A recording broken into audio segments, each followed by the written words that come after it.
Welcome back to another beautiful episode of An Adoption Story. From me connecting with my own birth family to creating an incredible community worldwide for adoptees, I'm now helping other adoptees share their journeys. For this series, I want to send a special thanks to the team at MyHeritage for their incredible support, helping me meet more adoptees around the world to hear their stories, building family trees, and helping me connect more with my own birth family. With their support, I would like to welcome you all to another episode of An Adoption Story. I have made it here to New York, where I'm meeting 26-year-old Zachary-Victor. He was adopted from Krasnodar, Russia at the age of 8 months by his American parents. He was raised in Long Island to then moving to Brooklyn to pursue a career in music. Zachary-Victor has always held close that connection with his Russian roots growing up, and the love and support he's always held on to from his parents who adopted him. This is his story.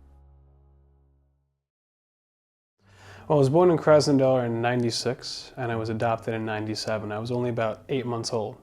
So born in July, adopted in March, so you do the math. The interesting part of that story is actually I found out years later that the exact day that I was adopted is my adoptive father's birthday. And I always make a joke to him, I'm like, aren't I the best present you ever got? Zachary-Victor was born and adopted from the southern Russian city of Krasnodar, a city that stands directly over the Kuban River and near the Black Sea. Though he may not have memories with being adopted at the age of 8 months, he has always known the story as to how his adoption took place. My adoptive parents have been high school sweethearts. They've been dating since they were in their late teen years. And in their early 30s or late 20s, they started trying to have a child, and they were unsuccessful. They tried for about 5 years and then moved on to adoption. They first adopted my older brother, Brian, back in '92 or '93. And about 3 or 4 years later, they decided that they wanted a daughter. They tried to adopt 2 different times. They tried to adopt domestically from someone from Ohio and someone from Las Vegas. My mom had flown all the way out to Ohio and Las Vegas with a car seat, right? And a stroller and everything, and literally ready to adopt the child. And both mothers had changed their minds after they had the child. So my mom literally flew all the way out to Las Vegas, baby stroller, car seat, and all this stuff. Paperwork had been signed and lawyers had checked off on everything. Money had been paid for. And she gets to the city of Las Vegas, goes to the mom, and she's just had the baby, and you could almost just imagine she's holding the child. She's like, I've just changed my mind. Before the family adopted Zachary-Victor, they had already adopted domestically his brother Brian, though the second chance of adopting domestically came with huge disappointment and heartbreak for his parents Brian and Karen. After this, they then looked into international adoption. Someone had suggested to my mother that they try international adoption, which, at least here in New York, kind of adds a lot more complications. They had to be interviewed by a social worker. They had, literally written a whole dossier on them. They're this age, they make this much money, here's a physical description, they look like good parents, and they're in a good neighborhood. All of the things. They needed tax returns and everything. Then they also had to file to be, able to adopt. Yeah. For any family adopting internationally, the process always involves more preliminary checks and paperwork. Zachary-Victor's parents began the process of adopting through an adoption agency, which at the time dealt with Russian inter-country adoptions. The adoption agency sent through footage to his parents of when Zachary-Victor was around 3 months old. There were, however, a few concerns that his parents noted. The only information they had of me was an 8-second video that they first got when I was about 2 to 4 months old, and I was very still and not very interactive at all. Actually, they weren't really sure. They wanted me, but they were not sure if I was healthy. And then about a month or 2 later, after waiting, just sitting and waiting, because they sent that we want to see more. Can we have another video of Victor? They said that, and they didn't get any response. And then one day they finally get an email with another video about maybe a minute long, and I'm a little bit more responsive and kind of getting the attention that I need. And they're like, okay, we're ready. Zachary-Victor's parents eventually got to Krasnodar. Once they arrived, there was still finalising of the adoption to get done before being able to pick him up from the orphanage. His mum Karen remembers the day going to the courthouse to finalise his adoption. Though exciting for the family, there was always a worry. That process was very, very exciting, but also very scary and nerve-wracking, because we knew at any moment, the fear was that something could go wrong. And I'm getting emotional. That if we were missing a document, if something was not certified properly, that it could be decided that we would not be able to adopt Zach. I spent the first 8 months of my life in an orphanage in a crib, just staring at the ceiling in this 8x10 room with pale yellow walls and just like one singular light bulb and virtually no stimulation at all. Yeah. I had no idea what life was.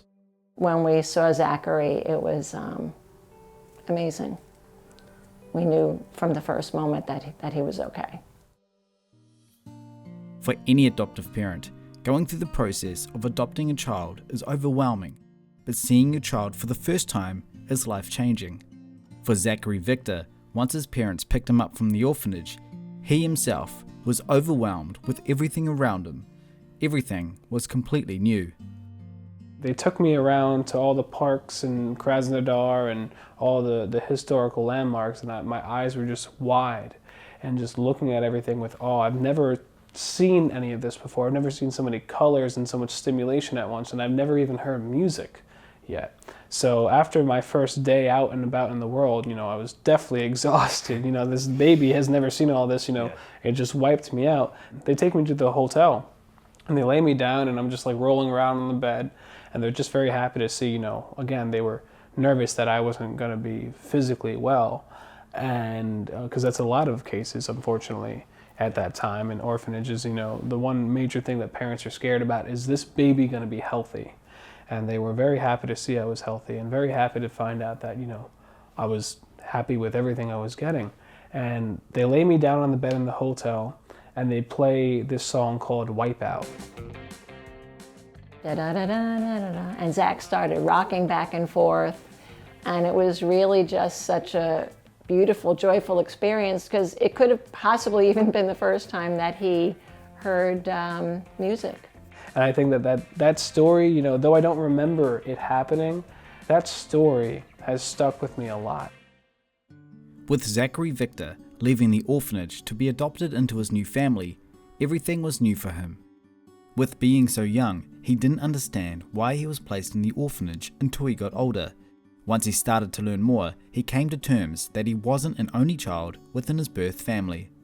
My mother was a single mom at the time and already had 3 other children who were about 8, 6, and 4 years old at the time. And I was an infant, and I believe my birth father had left her, and she was struggling with an alcohol addiction. There's just no money. You're in this little town in Krasnodar. There's no work opportunities or anything at that moment. And she kept the pregnancy secret. No one, not even my siblings, knew that she had another baby. She gave birth to me and gave me right up and refused to take care of me. And I was sent to an orphanage immediately. The sad side to this is that while my mother was in the hospital giving birth to me for the few days, she had left her other children at home. No food, no one to care for, and the neighbors called the police because there's these kids, they're crying for hours because they can't eat. They're 4, 6, and 8 years old or something at that time. They can't feed themselves. They don't know how to cook, right? So they were also sent to orphanages, and unfortunately my other siblings were never adopted, and they never knew I existed. So it's got a lot of weight to it for me to have the life that I do. Yeah. And just know what could have been if circumstances were different. Finding out more about the circumstance surrounding his birth family led Zachary-Victor to more questions as he started to grow older. During his childhood in Long Island, New York, his parents always made sure that he understood about the first 8 months of his life. I don't recall a time in my life where I didn't know I was adopted. And this is apparently, as I grew up, I found out this is a pretty typical arc, is that, I used to tell everyone I was adopted from Russia. I thought it was so cool. I was like, I'm adopted from, I would just tell like every person I would meet, they're like, oh, what's your name? I'm like, my name is Zachary and I'm adopted from Russia. Like, little 5-year-old kid, just telling everybody. That was just a major part of me. And I didn't really feel any sadness at that moment. I was really just excited. I was a very happy kid. Zachary always knew that he was adopted, as his brother did. And that is something that was very important to me, for that to be just a part of who they are, where they came from, and an important part of their lives. They always knew that this is their story. Understanding where you come from for any adoptee plays a huge part when it comes to identity.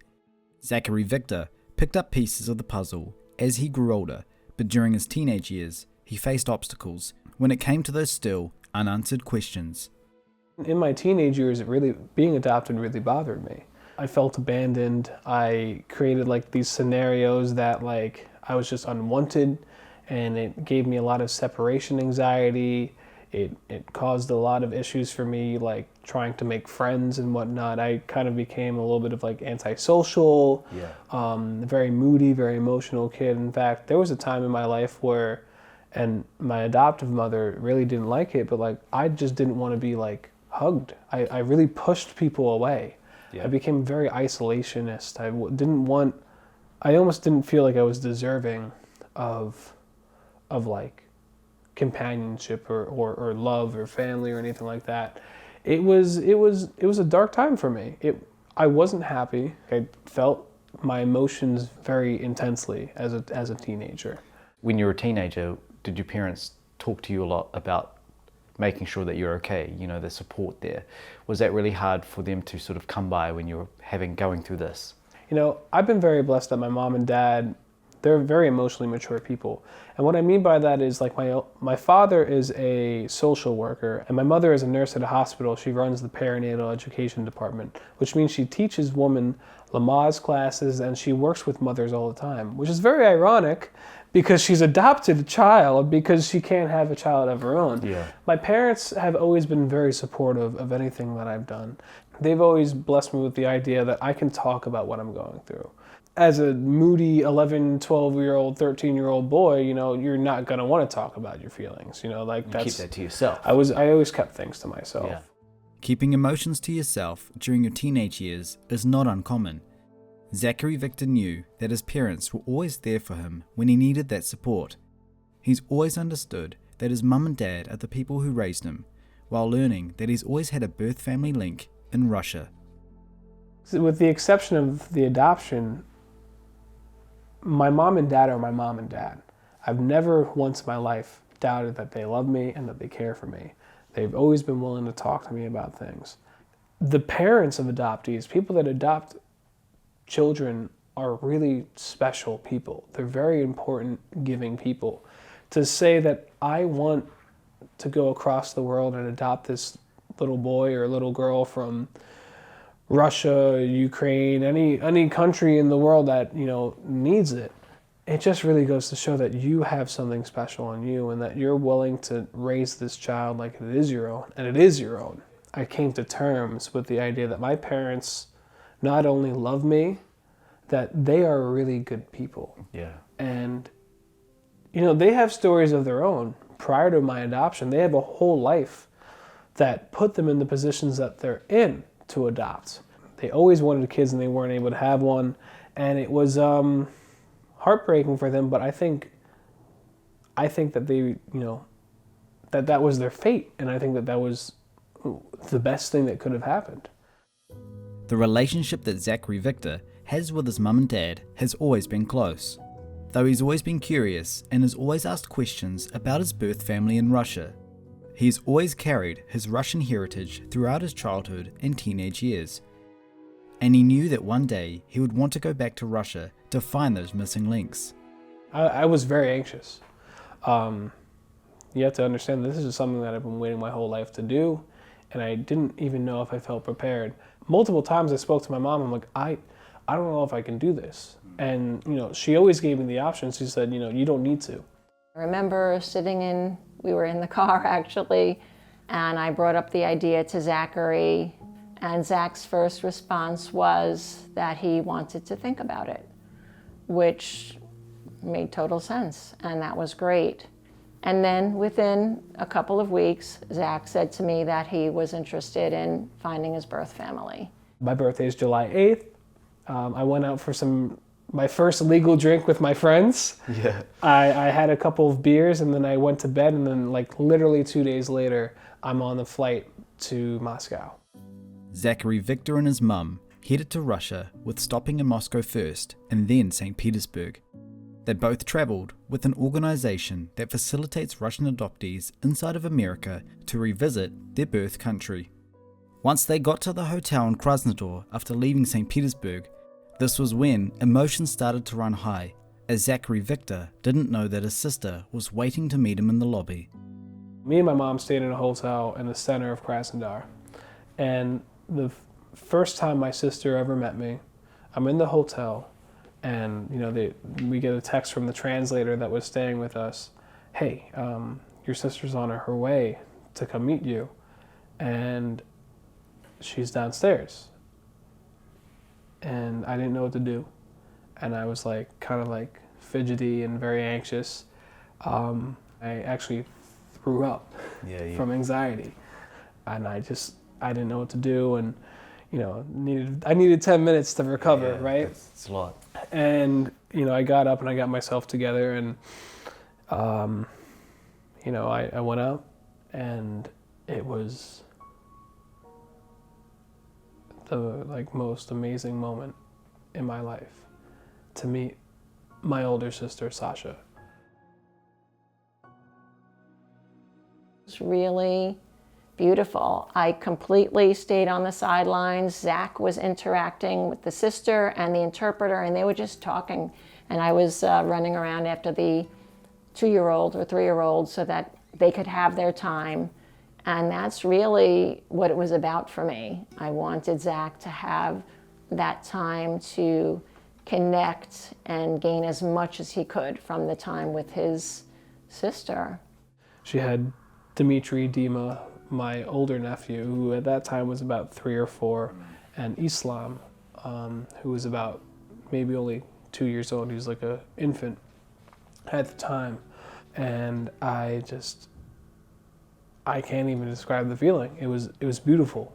Meeting my sister was so important and so intense that I felt like I was in like a dreamlike state. Yeah. Like, it was such an amazing moment in my life to just finally like hug my sister, who 3 months prior didn't even know I existed, and to just really be there. It was just like, is this really happening?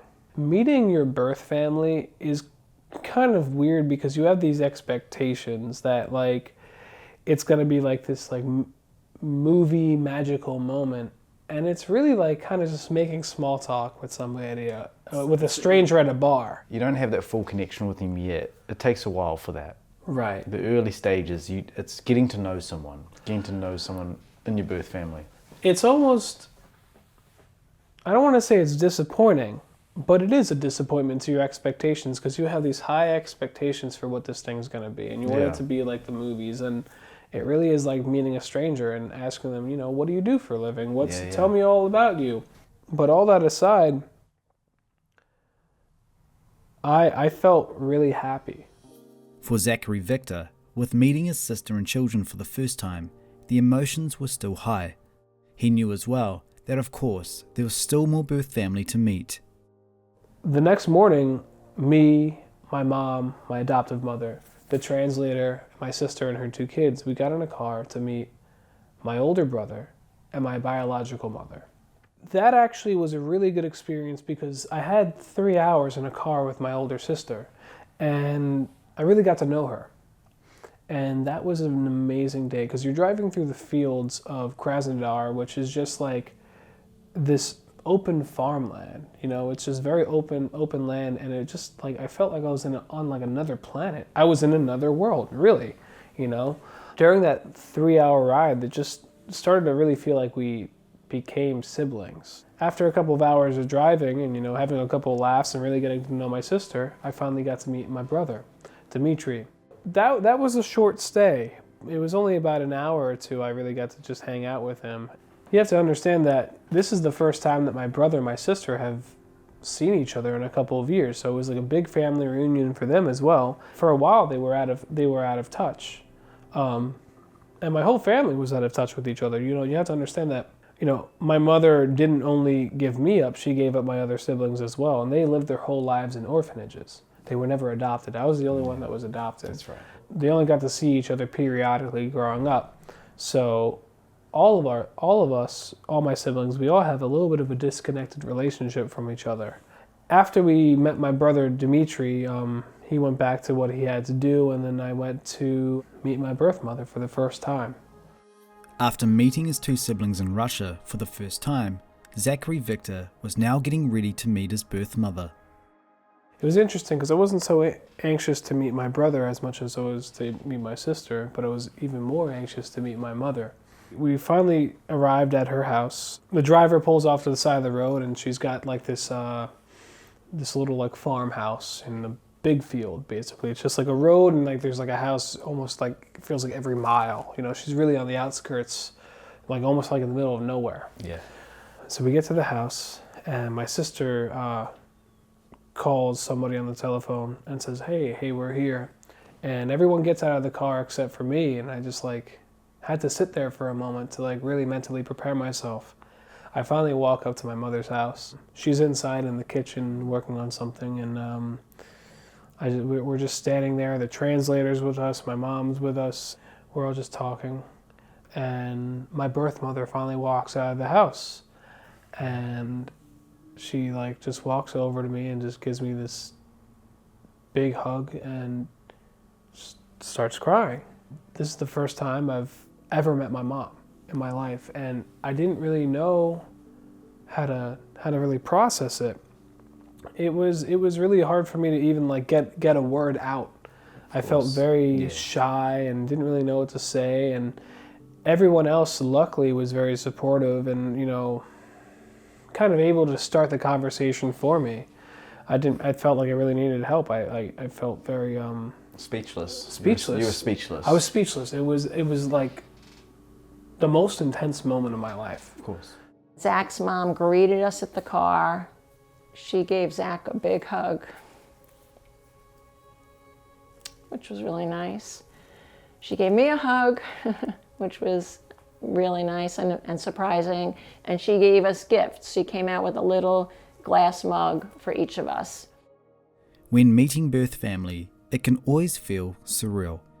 Chapters will always open and close. Understanding that beginning any new connection takes time to grow. For Zachary-Victor, he knows that his country of birth is Russia, while also understanding that he has a life back in America. Did it feel like a new chapter has opened in your life at that point? A new chapter was open for me in my life, but it was just different than I expected. I kind of expected to go there and us to just laugh and have a great time and everything was going to be okay, but the reality was I have to go back to America. This conversation needs to continue afterwards. And the unfortunate part is my mother lives in an area and she doesn't have a smartphone or anything like that. She lives in a very off-the-grid area and she only has a flip phone. And we don't speak the same language, and I don't get to keep in touch with her as much as I'd like to. I guess what happened is maybe I had these expectations that all things will be solved in that moment when I met my mom. But the thing is that that's not how it works. Our first connection always takes time to grow. We all envision of how a meetup will take place, but not everything is always answered the first time. With Zachary-Victor heading back home to America after this trip of meeting his sister, brother and birth mother, he still had missing links of his birth father and older sister. He continues to keep in touch with his sister, who he met in Russia, who helps him from time to time with updates on his birth mother. There have been times that my birth mother stayed with my sister a couple of times for a month, and I got to speak with her on the phone again. But I've gotten some communication with her, and she's doing well, and I get pictures of her here and there. And there was one time, actually, I almost got to get on a phone call with my father, who is like not in touch with my family at all. He had come to visit my sister. She called me. I was at work, and I missed the call. And she texted me a bunch of times, and I was just like, I'm busy. I can't answer right now. And I finally get out of work, and I take a look at the phone call, and I'm like, oh my God, my father was with my sister, and I could have met him on the phone. Because you never met him during that trip. No, I've never met my father. I've also never met my eldest sister, Yulia. And those are missing pieces, and still to be, that journey is still to be walked down. And I guess I had the expectation that I would have been there a lot more frequently since then. And that is the thing about being an adoptee, is that this is a lifelong journey. And you kind of want everything to happen in one shot, Zachary-Victor knows that when the time is right, he'll get the chance to go back to Russia to see his birth family again. For the meantime, he's continuing contact online, building his family links and keeping the family updated with his life as much as he can. He has also started to build his family tree. With MyHeritage, he's been able to link both his family in America as well as his family in Russia all in one tree. He knows for his identity as an adoptee, learning about your family's past is important. With life in New York as a music producer, he has not only had the close support of his family, but also those who work around him.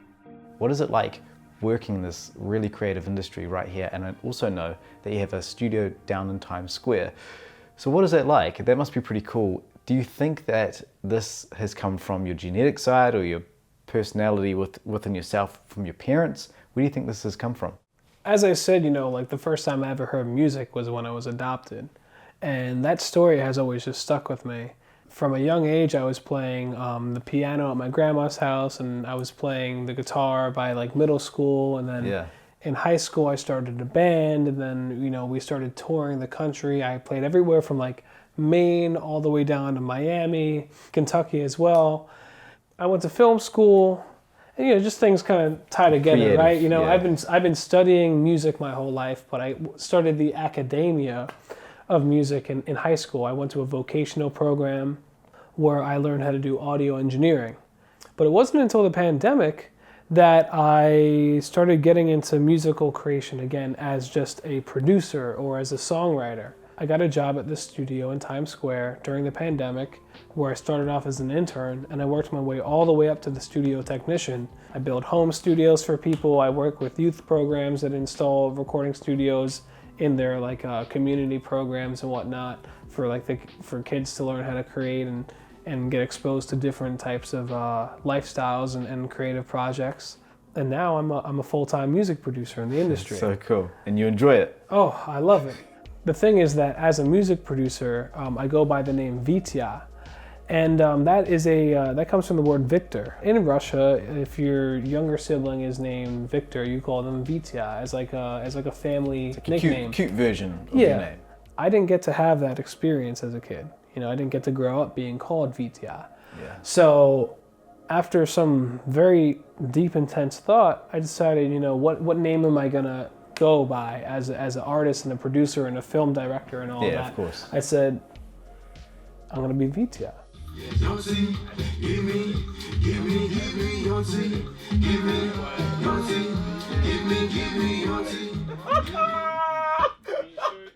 Right now I'm working with an artist. His name is Bacheler. I have a lot of people around me that support me, that see who I am as like this, Russian American producer, and that they want to see me win the same way I want to see them win. I think it's very important for me working with Vitya is the fact that there's a connection deeper than music, and that's why I try to establish this connection with everybody that's in my circle, but also that I love with, because I like to do something I love with people I love. And I find that with Vitya, not only in the way he approach music, but also his background as his story. You might never think like an immigrant from Haiti and an adopted kid from Russia will have so much in common.